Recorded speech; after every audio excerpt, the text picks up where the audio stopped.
많이 주셔서 저와 우리 청년들은 11일간 일정을 잘 마치고 귀국했습니다. 영국에서는 잘 몰랐는데요. 역시 우리 한국은 이렇게 단일민족이 국가인 것 같아요. 우리가 아프리카를 다녀온 표가 이 한국에 오니까 확 나더라고요. 영국에는 다양한 피부색이 있기 때문에 우리가 잘 몰랐는데 인천공항에 딱 도착하니까 우리가 많이 탔구나.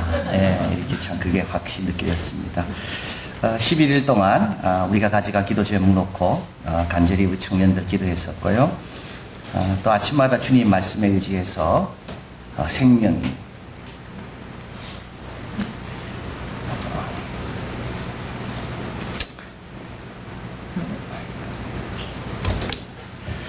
그 안에 생명이 있다는 말씀을 들을 때는 우리가 만나는 자들 안에 생명이 있다. 이걸 믿고 공연을 했고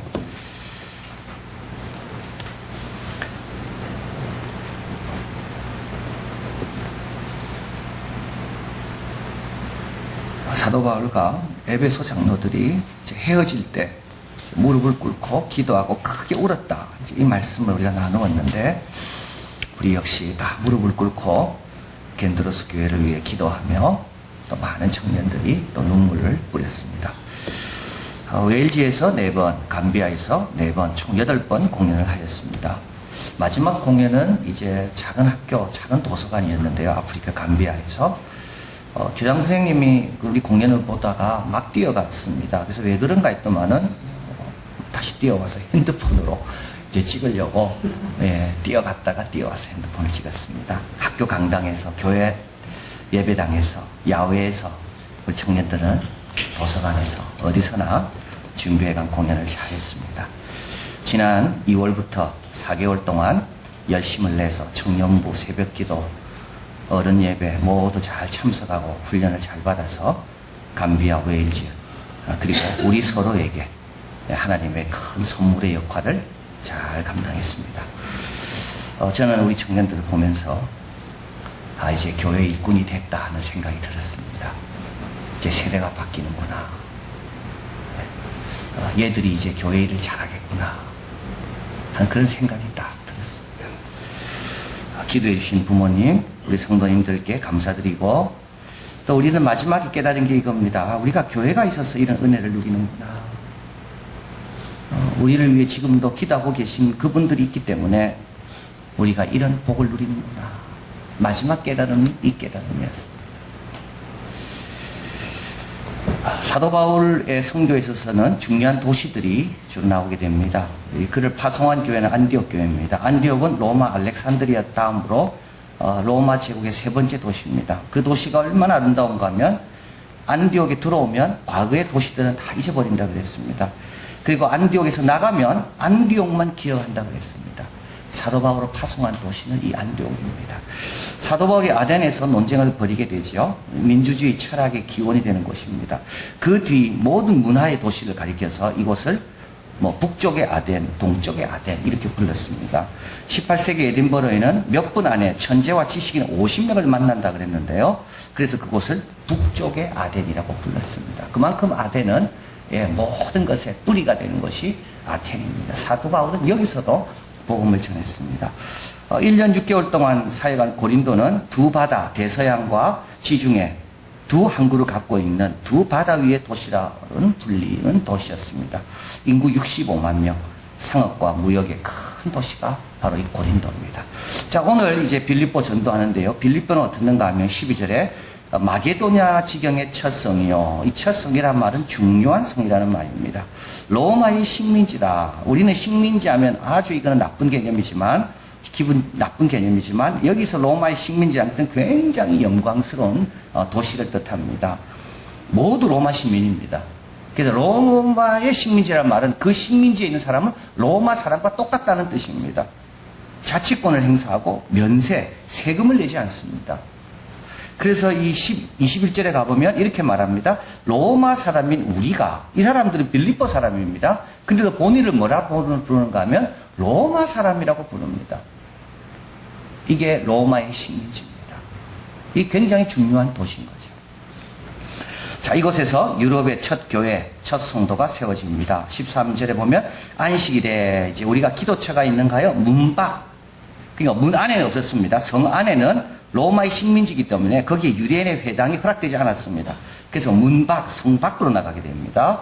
근데 밖에 나가도 회당은 없고 기도처만 있습니다. 회당은 유대인 남자 10명이 있으면 만들어질 수 있는데요.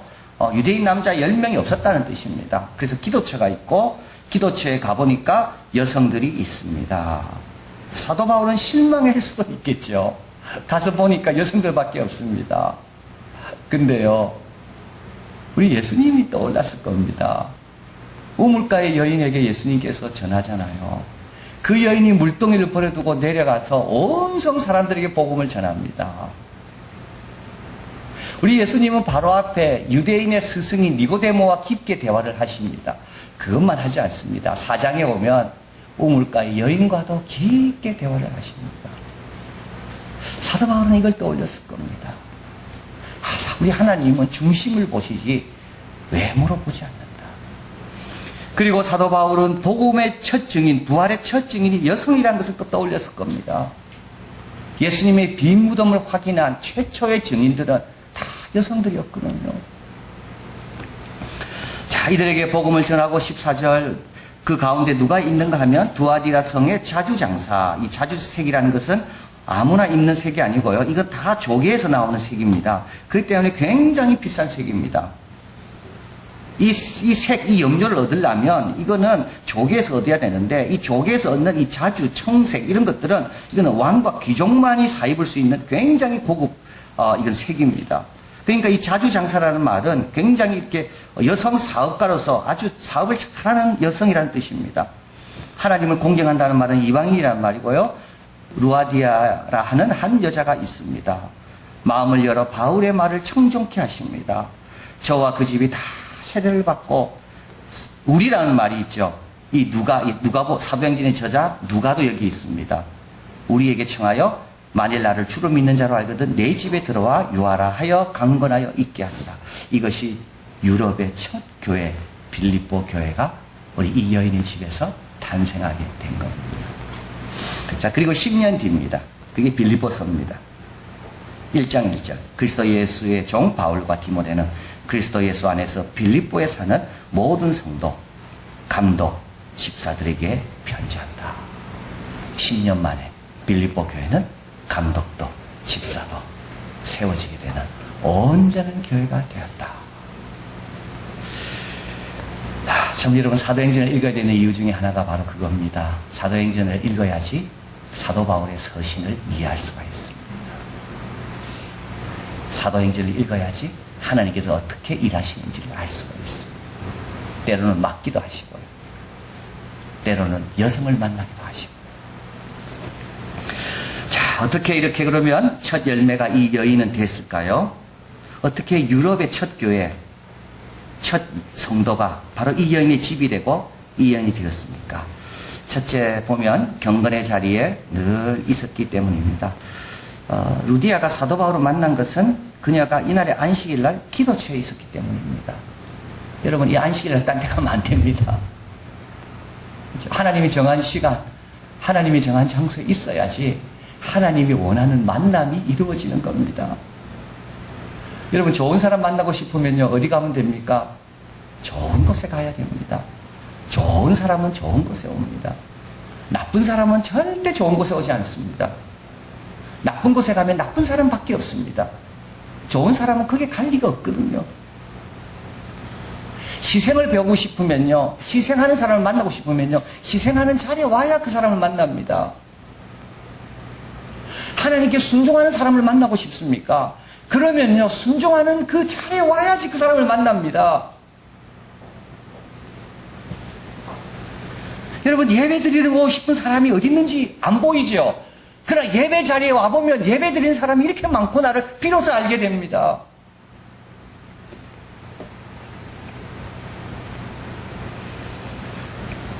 우리 겐드로스 교회는 매일 아침 7시부터 8시까지 아침 기도 시간이 있습니다. 몇 명 모이지 않습니다. 2명, 3명 이렇게 모입니다. 근데 이제 저도 그날 가서 같이 기도하고 있는데 이 마이크라는 분이 이제 왔어요. 근데 얼굴이 너무 어두운 거예요. 이분은 우리를 위해서 휴가를 내서 운전을 해주기 위해서 휴가를 낸 분입니다. 그런데 이제 태중에 둘째 아기가 있는데 아기가 너무 어려운 거예요. 그래서 이제 이 아이를 어떻게 해야 되는가, 뭐 심장이고, 뭐 다운 증후군이고, 뭐 안 좋은 걸 다 갖고 있는 거예요. 이 아이를 어떻게 해야 되는가, 지금 그 고민이 있는 겁니다. 근데 아마 전날 저녁에 더 나쁜 소식을 들었는가 봐요.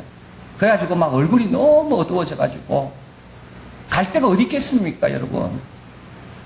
그렇게 막막할 때 어디 갈 데가 있습니까? 기도하는 대로 자리밖에 없는 겁니다. 그 이 자리에 온 거예요. 그래서 우리가 간절히 기도를 했습니다. 이날 아침 유두고가 하나님 말씀을 듣다가 3층에서 떨어져 죽거든요. 이때 사도 바울이 뭐라는가 하면 조용히 해라. 이 아이 안에 생명이 있다. 그 살려내는 것을 제가 이제 묵상을 하고 청년들과 나눌 겁니다. 그래서 제가 그 말씀을 붙들고 간절히 같이 기도했습니다. 여러분, 좋은 사람을 만나고요, 좋은 장소에 오잖아요. 그러면요, 내가 변화됩니다. 내가 바뀝니다.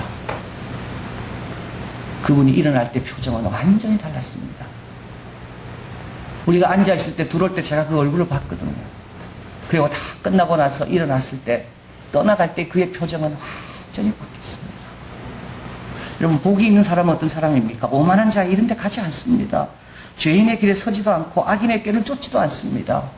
거기에는 심판밖에 없고요, 바람이 나는 겨 같은 인생밖에 안 됩니다. 어디 가야 됩니까? 낮고 높고가 아닙니다. 주님이 있으라는 곳, 주님의 진리가 있는 곳, 주님의 뜻이 있는 곳에 있어야 됩니다. 이사야 32장 8절 한번 읽어봅니다. 고명한 자는 고명한 일을 도모하나니 그는 항상 고명한 일에 서리라. 왜 그리 갈까요? 내가 뭐가 생각하는 게 있어서 그리 가는 거 아닙니까, 사실은? 그냥 발이 저절로 그리 간 게 아니거든요. 경건한 자는 항상 경건한 걸 생각할 것입니다. 고명한 자는 고명한 일을 도모하나니 그는 고명한 일에 서리라. 자주장사하는 루디아, 이 사람은 사업가입니다. 근데도요, 오늘은 기도하는 안식일, 기도처를 찾아 성 밖에 나온 겁니다. 거기서 누굴 만납니까? 오늘은 또 안식일, 기도하러 가야 되는 사도 바울, 기도의 사람들을 만나게 되고 거기서 말씀을 듣게 되고 주님이 원하는 열매를 맺게 된 겁니다. 두 번째로 첫 열매가 된 것은 하나님의 은혜가 있어야 됩니다. 주께서 그 마음을 열어 바울의 말을 청정케 하신지라. 그래서 이제 많은 여성들이 있었지만 특별히 루디아가 감동을 받은 겁니다. 왜 하나님께서 루디아에게 감동 주셨는지 그건 우리는 모릅니다.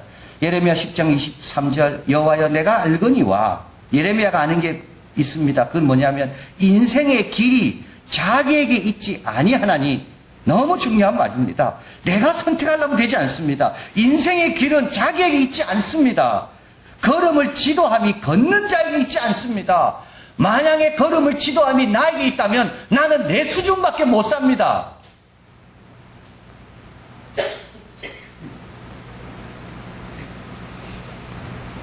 이게 감사할 일입니다.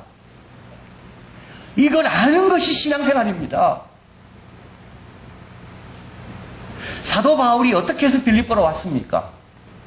원래 사도 바울은요, 아시아 쪽으로 가려고 그랬습니다. 성령이 막았습니다. 그래서요, 두로아에서 환상을 보고 빌립보로 건너가게 됩니다. 사도 바울을 만난 것은 이 여인의 계획이 아닙니다. 이 여인이 일정을 다 짜고 사도 바울을 위해서 뭘 보내고 해서 사도 바울을 만난 게 아닙니다. 사도 바울이 그날 기도처가 있는가 하여 밖에 나온 것도 이 여인과 약속한 게 아닙니다. 인생의 길이 자기에게 있지 아니합니다. 그래서 우리는 우리보다 높은 길을 갈 수가 있습니다. 그래서 우리는요, 늘 하나님께 겸손하게 그의 인도 앞에 자신을 쳐서 복종해야 됩니다. 걸음을 지도함이 자기에게 있지 아니하나이다.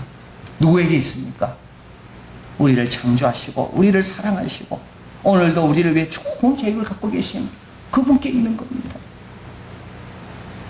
그럼 어떻게 해야 됩니까? 막연하게 기다립니까? 그렇지 않습니다. 이 앞에 10장에 보면 고넬료가 나옵니다. 이제 고넬료가 기도하고 있을 때 이제 피장의 집에 있는 시몬 베드로를 청하라. 그래서 이제 베드로가 오게 되죠. 그래서 이 베드로가 그에게 세례를 말씀을 전하고 온 집이 성령 충만함을 받는 내용이 나옵니다. 고넬료는 어떻게 베드로를 만났을까요? 하나님께서 이렇게 이야기합니다. 그의 기도와 구제가 나에게 상달되었다. 기도해야 되는 거죠. 뭘요? 참된 능력을 달라고요. 여러분 딴 거 구하지 마세요. 좋은 믿음 갖게 해달라고 기도하세요. 사랑이 커지게 해달라고 기도하세요. 언제나 소망 가운데 오늘 불렀던 특송처럼 오늘도 주님이 나의 소망이요 주님이 나의 희망이고 내가 주님께 소망을 거는 그 믿음 그 소망의 사람이 되게 해달라고 그걸 기도해야 됩니다. 이런 사람 만나게 해달라고 기도해야 됩니다. 하나님 내가 말씀 들을 때 내 귀가 제발 열리도록 기도해야 됩니다. 그러니까 루디아는 기도하지 않고 만났습니다. 그러나 여러분 그렇다고 기도하지 말라는 게 아닙니다. 고넬료는요 기도해서 만난 겁니다. 이제 알았더라면요 기도해야 된다는 거죠. 야고보서 4장 2절 3절 너희가 얻지 못하면 구하지 아니하며 구하여도 받지 못하면 정욕으로 쓰려고 잘못 구하니라. 왜 안 들릴까요? 왜 내 믿음 이거밖에 안 됩니까? 여러분 구한 적이 있나요? 주님은 오히려 묻습니다. 네가 얻지 못하면 구하지 아니합니다. 누가복음 11장 9절 13절 또 너희에게 이르노니 구하라 너희에게 주실 것이다. 찾으라 찾을 것이다. 두드리라 열릴 것이다. 구하는 이마다 받는다. 찾는 이가 찾는다. 두드리는 이에게 열린다. 너희 중에 아비 된 자가 아들이 생선을 달라 하면 생선 대신 뱀을 주며 알을 달라 하면 정갈을 주겠느냐. 너희가 악할지라도 좋은 것을 자식에게 줄 줄 알거든 하물며 너희 천부께서 구하는 자에게 성령을 주시지 않겠느냐.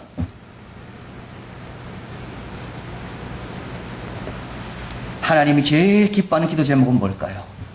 하나님 잘 순종하게 해주십시오 일 겁니다. 하나님 말씀 잘 이해하게 해주십시오 일 겁니다. 예수님처럼 나도 사랑의 사람이 되고 싶습니다. 하나님이 제일 원하는 기도 제목일 겁니다. 구하는 자에게 뱀을 주고 정갈을 주시겠습니까? 더 좋은 걸 주시는 겁니다. 여러분 첫 열매가 되고 이런 영광스러운 일에 참여하려면요 하나님의 은혜가 있어 내 힘으로 안 됩니다. 길을 걷는 자에게 그 걸음을 지도함이 있지 않거든요. 주님께서 은혜 주셔야 됩니다. 이걸 위해서는요 기도해야 되는 것입니다. 그래서 경건의 자리로 늘 나오고 이 자리에서 몸만 있으면 되지 않습니다. 하나님 이 자리가 복된 자리가 될 수 있도록 내 귀와 마음을 열어달라고 기도해야 됩니다. 마지막으로 기회가 왔을 때 섬겨야 됩니다. 15절에 저가 그 집이 다 세례를 받습니다. 우리에게 청하여 가로되 만일 나를 주를 믿는 자로 하거든 내 집에 들어와 유하라고 강건하여 있게 아니라. 그래서 어떻게 됐나요? 그래서 이 집에 빌립보 교회가 세워집니다. 여기 우리는 누굽니까? 바울이고요. 누가고 디모데고 실라입니다. 여러분 바울은 신약 성경에 13권을 적었습니다. 누가는 누가복음과 사도행전을 적었습니다. 신약 성경의 3분의 1입니다. 디모데는 사도 바울의 후계자입니다. 신라는 베드로 전서를 적었습니다. 베드로가 불러주고 신라가 적은 겁니다.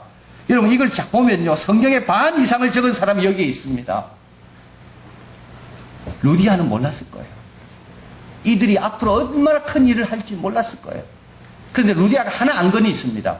우리 식구들이 다 세례받았기 때문에 우리는 이 큰 은혜를 받은 자로서 우리는 이들을 섬겨야 된다. 여러분 받은 은혜를 생각하면요 섬기는 게 그렇게 힘든 일이 아닙니다.